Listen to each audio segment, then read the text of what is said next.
On this hot sheet, we discuss pending home sale data fresh from yesterday, the latest on inflation and job growth. Today is Thursday, August the 31st, 2023. I am Byron Lazine, and the hot sheet starts now.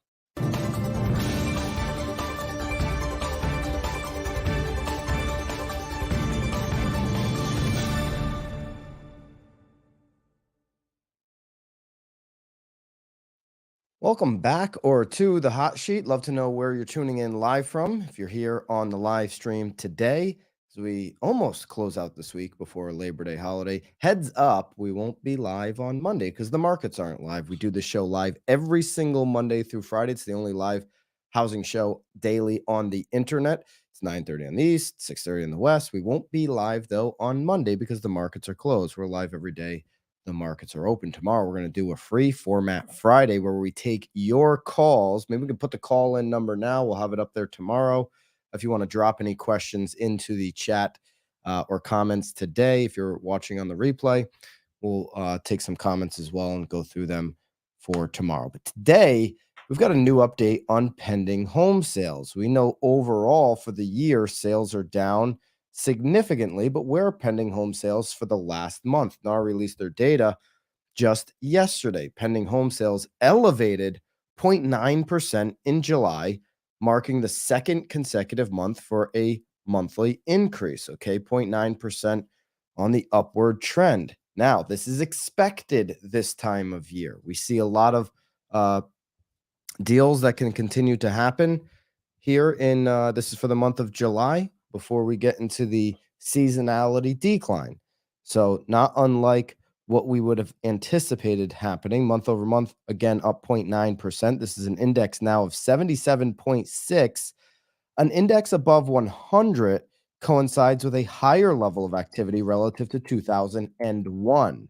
So well below the barometer of 100, which in 2001 they said, okay, this is anything above this line would be a higher level of activity.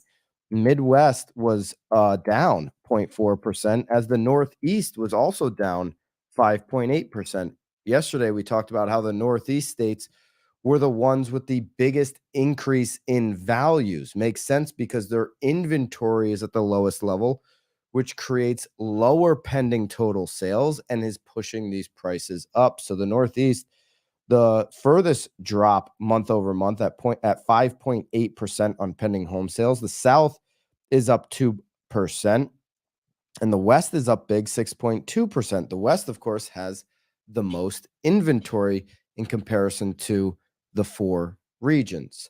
Okay, so pending home sales up. Let me know in your market where in the either in the live chat or if you're watching on the replay in the comments, where home sales have gone in your market. Pending home sales, are they up or are they down? The pending home sales index is a leading indicator for the housing market based on pending sales of existing homes. A sale is listed as pending when, this is according to NAR, the contract has been signed, but the transaction has not closed, though the sale usually is finalized within 1 or 2 months of signing. Of course, we know that, but for whatever reason, NAR, when they do their total, we look at active listings through Altos because active listings are way different than the inventory number that NAR does, where they take these homes, the pending sales, and the ones that are actively listed, and they group them together. Never loved that model. It's why I look every Monday at Altos research on the pending home sales, and the active listings data to really get a good idea of what we're dealing with on inventory. Okay, this index, by the way, is based on a sample that covers about 40% of MLS service data each month. So there's still a lot of data left off of the table, but it is an update that comes out once a month, and it just hit yesterday. And so I wanted to take a look at that. All right, now let's get into the important stuff that's going to really impact everybody's market at home. It's the fight against inflation. Okay, there was some new inflation data that came out today. Core PCE. Core PCE price index rose 0.22% in July and was up 4.2% from a year earlier. This is not the 2% target that we're always talking about, okay? a 3-month annualized core inflation rate of 2.9%, a 6-month annualized core inflation rate of 3.4%. That's where we're at right now. Of course, the NAR slide that I showed you, as well as all of these slides, will be available for BAMX members in the daily download area. You can see here a change from a year earlier over the annualized rate for 6 months and the annualized rate for 3 months, and then here you do have the Fed inflation target shown on this graph. Sorry, I'll go to a different way to look at that. Here we go. Fed inflation target at 2%, still sitting well above that mark. And the Fed made it clear in the last few days that they will not stop on their path to 2%. All right, here's a look at the personal consumption expenditure PCE, which came out today. Change from a year earlier, just up over 3%. Annualized rate over 6 months is pretty close to the 2%. Annualized rate over 3 months, again, pretty close to that 2% Fed target.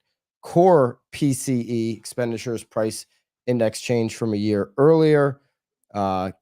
Look at housing leading the charge on core PCE price index change from a year earlier. The core services X housing is relatively lower than just housing. Core PCE, and then core goods has dropped the most, but housing leading the charge. Core PCE expenditures price index 3-month annualized rate. Again, housing is up, leading the charge on that chart as well. Those will be available for you again in the daily download on BAMX. What's interesting, I thought, or maybe the most interesting, was comments that echo what we've been talking about here on the hot sheet. This is from Atlanta Fed's Bostic. Okay, if not for stubborn and lagging housing services prices, the core CPI, Consumer Price Index, would be running at 2.6% on a year-over-year basis. Given the lagging nature of rental prices, underlying inflation may well be close to our target already. We've been saying this. We've been saying, hey, now finally somebody at the Atlanta Fed is saying it, because Jay Powell's obviously not watching the hot sheet. Like, just pay attention to some really smart people out there. Barry Sternlet, who controls 125,000 doors and a multi-billion-dollar fund, Starwood Capital. They've been mapping this since March.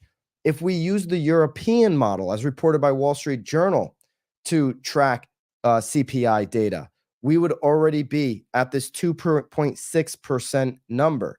Okay, so sticky price CPI less food, energy, and shelter. Percent change annual rate. You can see here on the 12-month, they've got us at that 2.6% number, which is we got to get to 2%, and so we're right there if you take out or if you actually account for this lagging data. Another thing that the Wall Street Journal reported, when you look at the European model, if we just removed owner's equivalent rent, which is about 25% of the third of the housing shelter makes up a third of inflation. If you take out this make-believe number, and I'm not being over dramatizing what they do here. The Wall Street Journal use those words.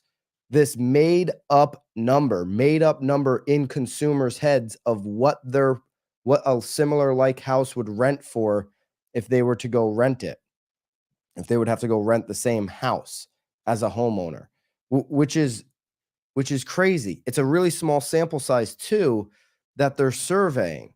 Now, this isn't an accurate way when we have CoStar, Homes.com, Apartments.com, and we have all this data to look at in real time. And this is what the Atlanta Fed president is saying. If not for the stubborn and lagging housing service prices that we have to go by right now, because the Labor Bureau statistic, they don't want to change this. Okay, they've been using this model since 1980s. They don't want to change everything the way that they do it. Why? Who the heck knows? They're just not willing to change. Okay. But if we were to change, if we were to look at things with accurate real time data, the core CPI would be running at 2.6% on a year over year basis.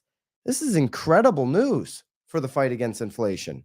This would, to me, be an indication that on September 25th, 26th, when the FOMC meets, fresh off their Jackson Hole vacation that we paid for as taxpayers, when they meet in September, they should be talking about a pause, not an increase.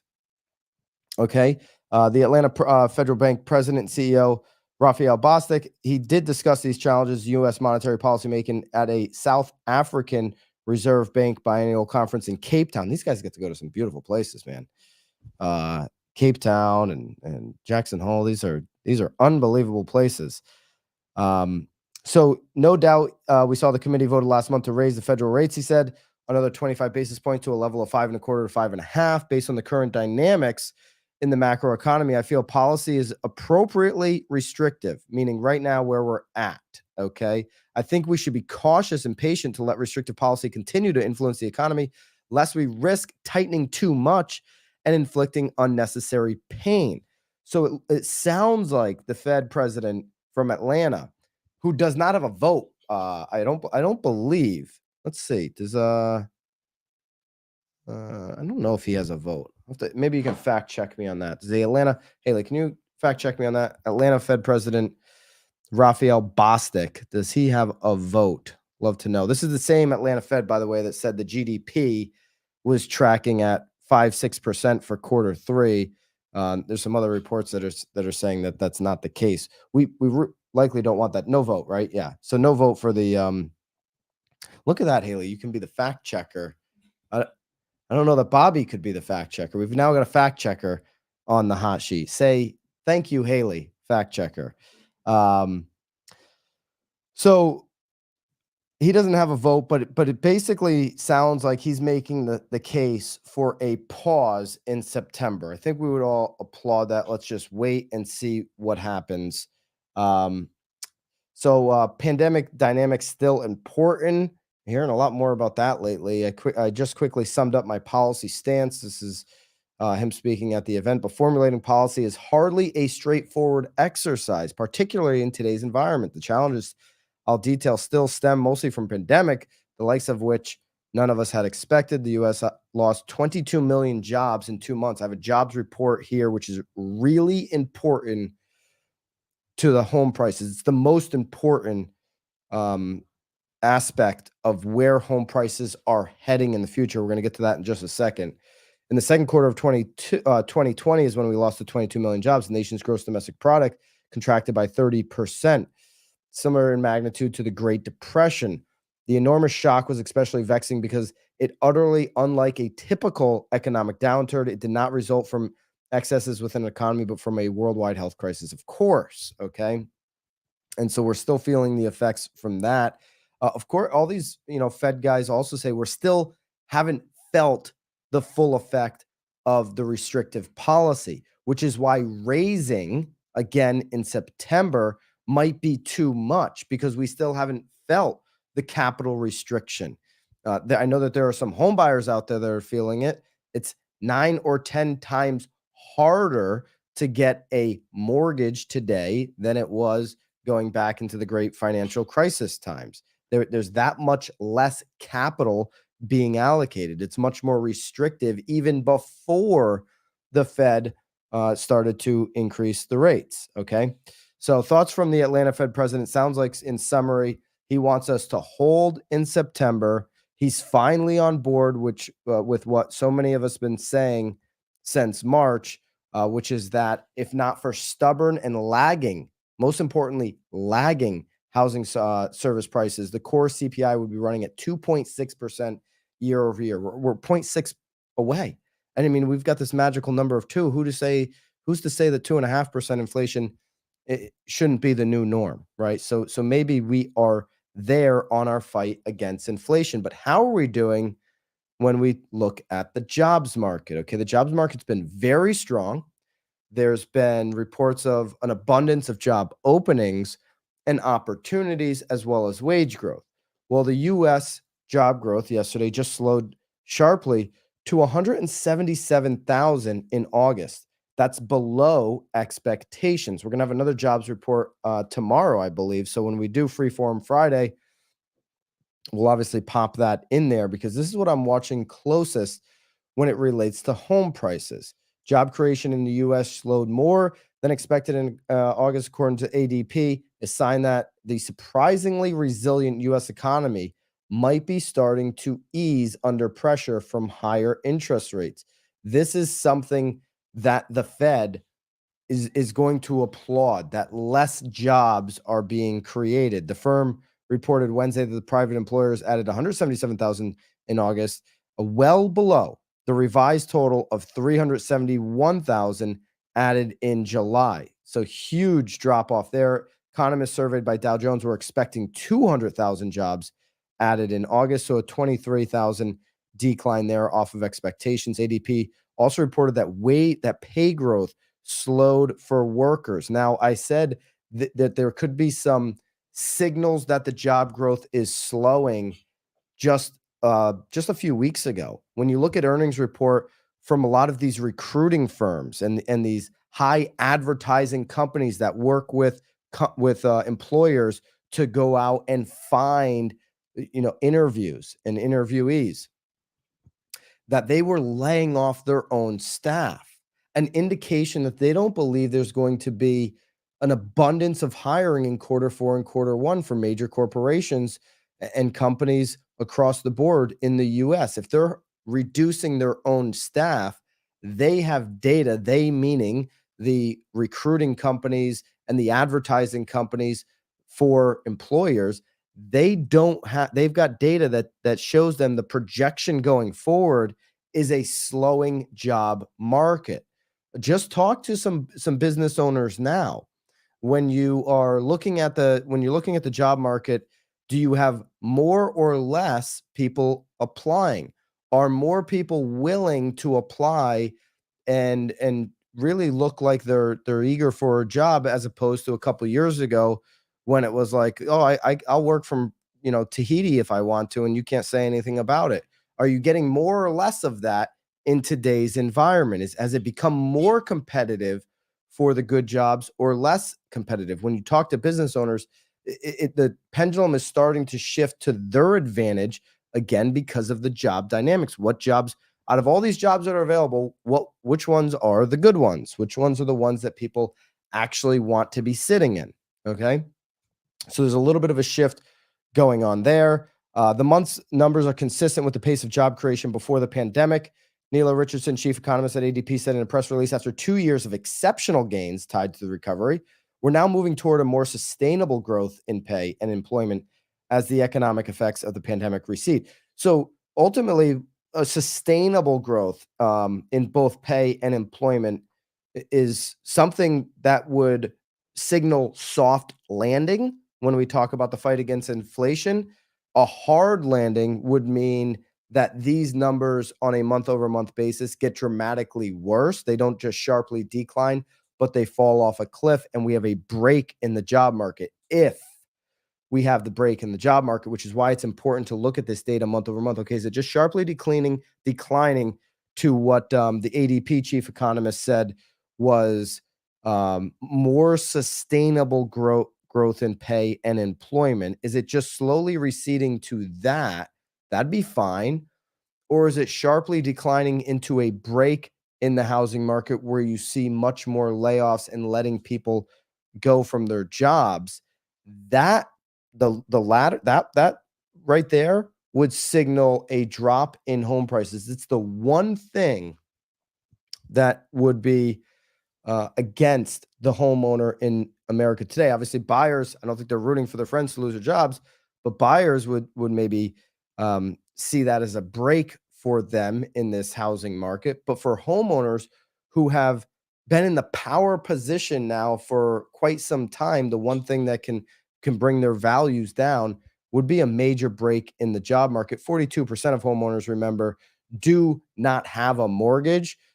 So depending on their other expenses, we have a lot of boomers controlling the boomers, 70 plus million boomers control 1/7 of the world's wealth. So, those boomer homeowners may not be as impacted. That's why I always tell real estate agents, like, hey, know the boomers in your market, target the boomers. They're the ones that are least impacted by what's going on. But 42% don't have a mortgage, depending on their other expenses. A break in the labor market may not impact them as much, but 58% of people do have a mortgage. 91% of them, it's less than 5%. So they're in a great spot now, as long as their income remains. Labor market strength has been a key reason the economy has grown faster than many expected in 2023. The economy needs to cool for the Fed to pull off this soft landing. Cool, not crash. Okay. A crash would mean that the Fed plays catch up, starts cutting rates to try to bring the economy back up. The only thing I can see crashing the economy and home prices, home transactions have already crashed thanks to the interest rates, but home prices would be this major break potentially in the future on the job market. Let's hope that does not happen. Let's continue to monitor it closely. This is probably the first report we've had in some time of a sharp decline. If we want a sharp decline in anything right now, I think it would be the 10-year Treasury notes down to 4.109. Yesterday, the drop in the 10-year brought us to, let me just refresh here, make sure I'm on it, brought us to 7.06 on the 30-year fix. We are now back to 7%. Just 7 days ago, we were at 7.49 on the Mortgage News Daily Survey. We'll get a read today on the Freddie Mac 30-year fixed weekly, and we'll talk about that tomorrow.